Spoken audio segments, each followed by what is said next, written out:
أولئك الذين اشتروا الضلالة بالهدى فما ربحت تجارتهم وما كانوا مهتدين مثلهم كمثل الذي استوقد نارا فلما أضاءت ما حوله ذهب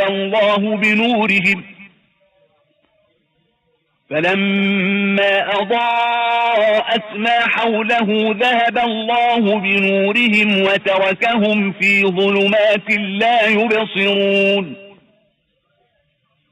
صم بكم عمي فهم لا يرجعون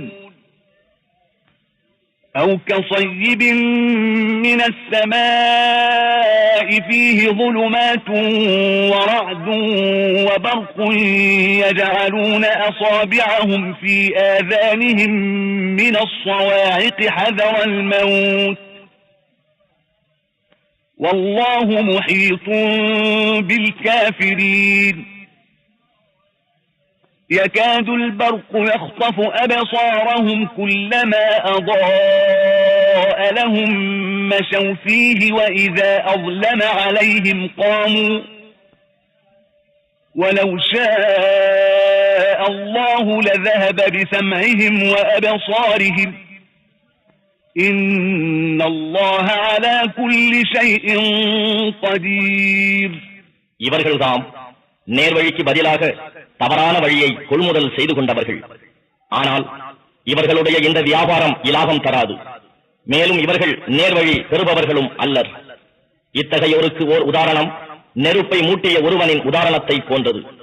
அந்நெருப்பானது அவனை சுற்றிலும் ஒளி வீசிய போது அல்லாஹ் அவர்களுடைய கண்களின் ஒளியை பறித்து விட்டான்.